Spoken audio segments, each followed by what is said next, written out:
السلام علیکم۔ نبی کریم صلی اللہ علیہ وسلم کی تعلیم بوڑھوں کے متعلق۔ رحمت العالمین نے جہاں بچوں، عورتوں اور غلاموں سے حسن سلوک کی تعلیم دی، وہاں کمزور بوڑھوں کو بھی اپنی شفقت سے نوازا۔ چنانچہ سرور جہاں نے ماں باپ کے متعلق اللہ تعالیٰ اپنے متبعین کو سنایا اور اس پر عمل کرنے کی تلقین کی۔ ترجمہ: اگر تیرے ماں باپ یا ایک ان میں سے یا دو بوڑھے ہو جائیں تو خواہ وہ کتنا ہی تیری طبیعت کے خلاف بات کریں، انہیں اف کہہ کر بھی آزادہ خاطر نہ کرو، اور خبردار جھگڑے تک کی بھی نوبت نہ آئے۔ جب بھی ان سے بات کرو نرمی سے کرو اور ہمیشہ رحم، نرمی اور سہولت کے ساتھ ان سے سلوک کرو، اور صرف یہی نہیں بلکہ ان کے لیے دعا مانگتے رہا کرو کہ الہی ان پر اپنا رحم کرے۔ جب میں کمزور تھا تو میری پرورش ان کے رحم پر شخص تھی۔ پھر ایک دوسرے موقع پر فرمایا کہ اگر ماں باپ تمہیں اللہ تعالیٰ کی اطاعت سے روکیں، یعنی تم دیکھو کہ ان کی اطاعت سے تم اللہ تعالیٰ کے رحمت کو کھو دیتے ہو، تو پھر بے شک عقیدہ ان سے الگ ہو جاؤ، مگر ان پر کسی قسم کی سختی ہرگز نہ کرو، بلکہ دنیاوی امور میں ہر طرح ان کی فرما برداری کرو۔ یعنی پھر اللہ تعالیٰ کے احسانوں کی شکر گزاری بھی ضروری ہے۔ اس طرح والدین کے احسانات کی شکر گزاری بھی ضروری ہے، یعنی ماں باپ کی خدمت مال اور سے، دعا سے اور حسن سلوک سے کرنا ضروری ہے۔ کبھی کوئی کلمہ منہ سے ایسا نہ نکلے جس سے ان کی مذمت ہوتی ہو۔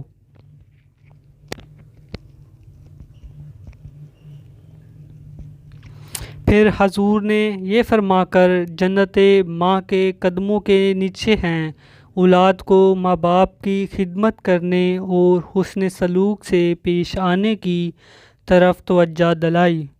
ایک دفعہ کا ذکر ہے کہ صحابی حضور کی خدمت میں حاضر ہوئے اور عرض کی کہ یا رسول اللہ، میری ماں بہت بوڑھی ہے، میں حج کا ارادہ رکھتا ہوں، حضور میری رہنمائی فرمائیے کیا کروں؟ تو حضور نے فرمایا اپنی ماں کی خدمت کر۔ بوڑھوں کے خاص حقوق۔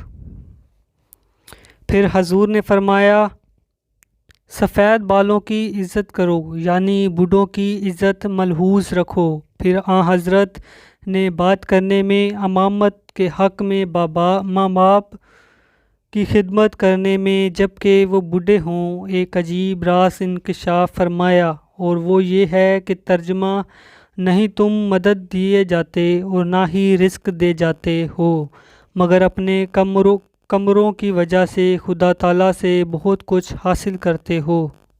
ایک حکایت میں آیا ہے کہ حضرت موسیٰ علیہ السلام کو وہ طور پر مناجات کے لیے ایک دفعہ جب دستے بدا ہوئے تو ارشاد ہوا، ذرا سنبھل کر بات کرنا، اب وہ تمہاری بوڑھی ماں نہیں رہی جو تمہارے لیے سامنے گڑ گڑا کر بار بار اللہ سے سفارش کیا کرتی تھی۔ اللہ اللہ کیا ہی پاس تھا۔ سفید بالوں کا اس وجہ سے آپ نے جنگ میں بوڑھوں کے قتل کرنے سے منع فرمایا۔ خدا تعالیٰ کے رحم کو جذب کرنے کا ذریعہ۔ نبی کریم صلی اللہ علیہ وسلم ذکر فرماتے ہیں، 3 اشخاص نے بارش سے بچنے کے لیے ایک دفعہ ایک غار میں پناہ لی۔ اتفاق سے ایک بہت بڑا وزنی پتھر سرک کر غار کے منہ پر آ گیا، جس کا وہاں سے ہٹانا انسانی طاقت سے باہر تھا۔ اب وہ تینوں گھبرائے اور سوچنے لگے کہ کیا ہوگا۔ آخر انہیں یہ خیال سوجا کہ اپنے اعمال کو شفیع ٹھہرا کر حضرت باری میں اپنی نجات کے لیے دعا کریں۔ چنانچہ ان میں سے ایک شخص نے نہایت عاجزی سے عرض کی، اے اللہ الہی، تو خوب جانتا ہے کہ میرے ماں باپ بہت بوڑھے تھے۔ میں جب شام کو جانور چرا کر لاتا تو دودھ کر سب سے پہلے ان کا پلاتا۔ ایک دن مجھے دیر ہو گئی، میں بہت رات گئے گھر پہنچا، میرے ماں باپ سو چکے تھے۔ میں نے دودھ کا پیالہ بھرا اور ان کے سرہانے کھڑا ہو گیا۔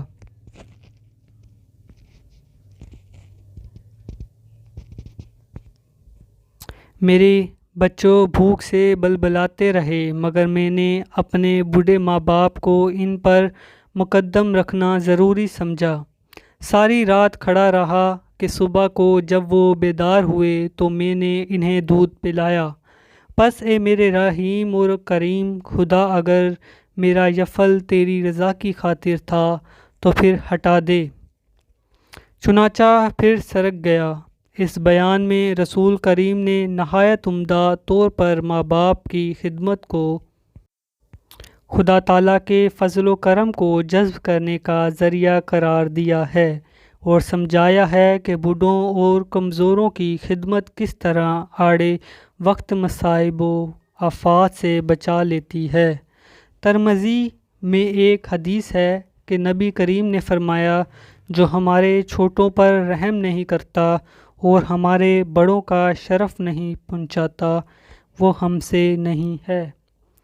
خدا تعالیٰ کی لاکھوں لاکھ رحمتیں اور برکتوں ہیں اس جہاں و جلال کے نبی پر، جس نے زندگی کے ہر شعبے میں ہمارے کامل رہنمائی فرمائی ہے اور کسی موقع پر بھی ہمیں بے دست و پایا نہیں۔ عورت کی عزت قائم کرنے والا محسن اعظم۔ اسلام سے قبل عورت کی حالت۔ اسلام سے قبل تمام اقوام عالم عورت کو نفرت کی نگاہ سے دیکھتی اور اس کی تحقیر و تذلیل میں کوئی تحقیہ فرگزاشت نہ کرتی۔ دانیان فرنگ عورت کو ذریعۃ شیطان قرار دیتے ہیں اور اسے سانپ اور بچھو کے زہر سے بھی زیادہ مہلک سمجھتے۔ عیسائی عورت اپنی جائیداد کی نہ مالک ہو سکتی تھی، نہ کوئی معاہدہ کر سکتی تھی۔ چونکہ اسے خدا تعالیٰ سے دوری کا موجب قرار دانا جاتا تھا، اس لیے اس کی کوئی فاقت عیسائیوں کے دلوں میں بہتی۔ روم یونان میں خداوند اپنی عورت پر ایک جابر حکمران کی طرح حکومت کرتا۔ اس علم فضل سے محروم رکھا جاتا اور اسے صرف افزائش نسل کا ذریعہ سمجھا جاتا۔ یونانی اور رومی عورت کو جداد منقولہ تصور کرتے اور اسے عار میں از خود دوسرے کے حوالے کر دینے کو عار نہ سمجھتے۔ ہندوستان میں بھی عورت کو غمیان کے راستے میں روک سمجھا جاتا۔ عورت کا خاوند کی وفات پر اس کے ساتھ ہی سستی ہو جانا معیار شرافت قرار دیا جاتا یا بیویوں کو زندہ درگور رکھتے۔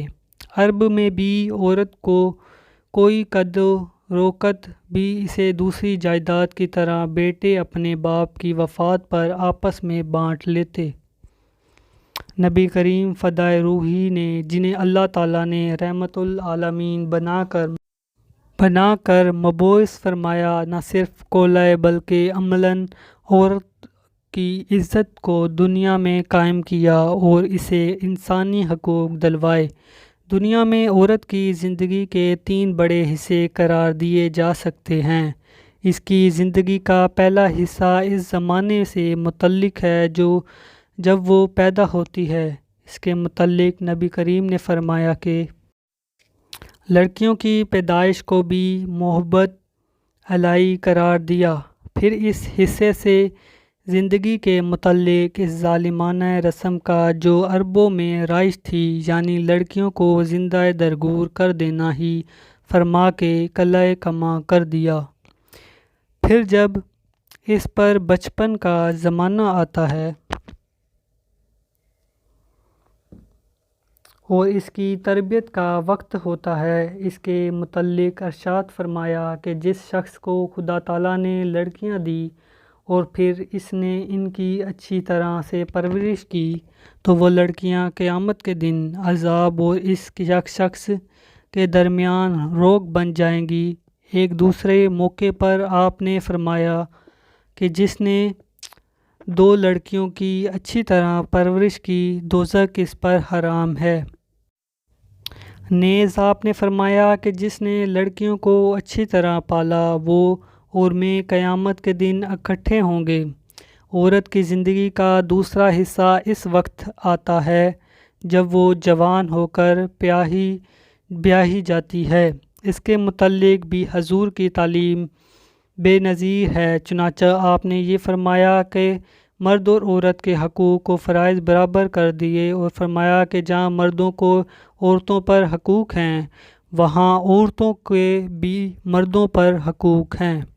آپ نے عورتوں سے حسن سلوک کی اس قدر تاکید کی کہ فرمایا یعنی تم میں سے اچھا وہی ہے جو اپنی بیوی سے نیک سلوک کرتا۔ اسے بلا کر عزت و احترام سے واپس کرنا چاہا لیکن اس نے کہا میں اکیلی رہا ہونے پر قید و ترجیح دیتی ہوں۔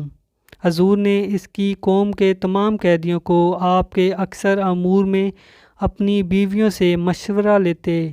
چنانچہ صلح حدیبیہ کے موقع پر جب صحابہ کرام نے یہ سمجھ کر کہ صلح دب کی کر گئی ہے غم زدہ ہونے کی وجہ سے حضور کے ارشاد پر کہ عمرہ کا خیال چھوڑ دو اور قربانیاں ذبح کر کے سرمنڈ والوں پر عمل کرنے میں ذرا تاخیر سے کام لیا تو حضور سلمہ کے پاس آئے اور صحابہ کے حال کا ذکر فرمایا تو سلمہ نے فرمایا کہ آپ باہر تشریف لے جائیں اور بغیر کسی سے کوئی بات کیے اپنی قربانی کو ذبح کر دیں اور اپنا سر منڈوا دیں۔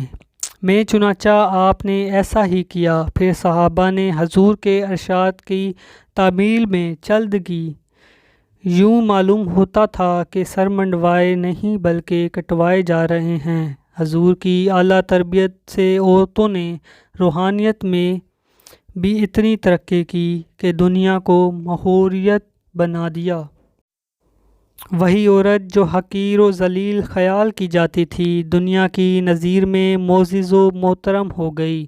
چنانچہ علامہ سیوطی اور خطیب بغدادی جیسے نامور علماء نے بھی بعض عورتوں کی شاگردی کو باعث فخر سمجھا اور مسلمان عورت کے علم و فضل کی شہرت چاردانگ عالم میں پھیل گئی۔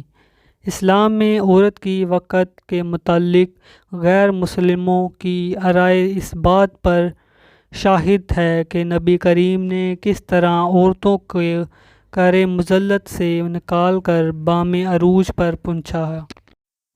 حضور نے فرمایا عورتوں پر تختی نہ کیا کرو کیونکہ ان کی مثال پہلے کی ٹیڑھی ہڈی کی طرح ہے، اگر تم اسے زور سے سیدھا کرنے کی کوشش کرو گے تو ٹوٹ جاؤ گی۔ اس کے بعد عورت کی زندگی کا وہ حصہ شروع ہوتا ہے جب وہ ماں بنتی ہے۔ جنت حاصل کرنا چاہتے ہو تو ماں کی عزت و خدمت کرو۔ ایک شخص حضور کی خدمت میں حاضر ہوا اور عرض کی کہ یا رسول اللہ میں نے اپنی ماں کو 7 مرتبہ اپنے کندھے پر اٹھا کر 7 حج کروائے، کیا میں نے اپنی ماں کا پچھت ادا کیا؟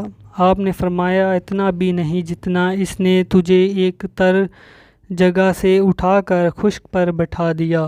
یہ تو حضور کے ارشادات اور آپ کی تعلیم اب آپ کا نمونہ ملاحظہ ہو۔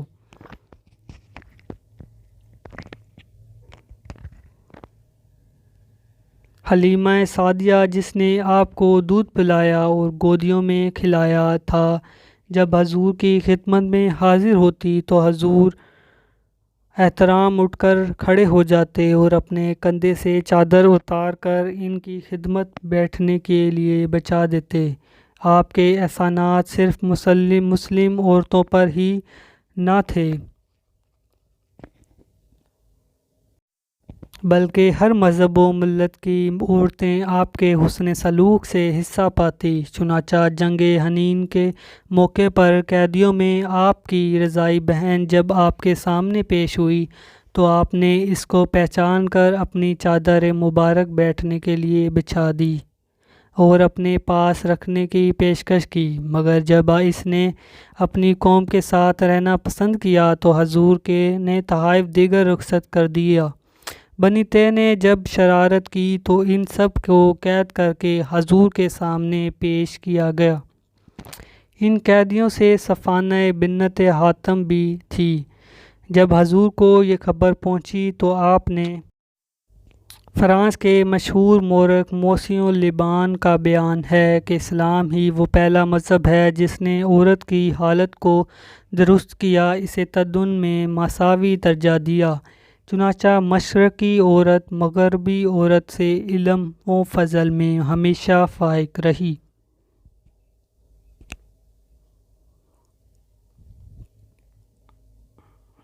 ڈاکٹر ہیلی اپنی کتاب تاریخ اسپین میں لکھتے ہیں، عیسائیوں نے سپاہینہ اخلاق میں عورت کے احترام کا سبق ہسپانیہ کے مسلمانوں سے سیکھا، یہاں تک کہ میدان کارزار میں ادنی سپاہی بھی معمولی عورت کے ساتھ عزت سے پیش آتا اور مرد اپنی عورت کے ساتھ نہایت ہی اخلاق و تعارف سے پیش آتا، اور ماں کی تعظیم تو پرورش کی حد تک ہوتی تھی۔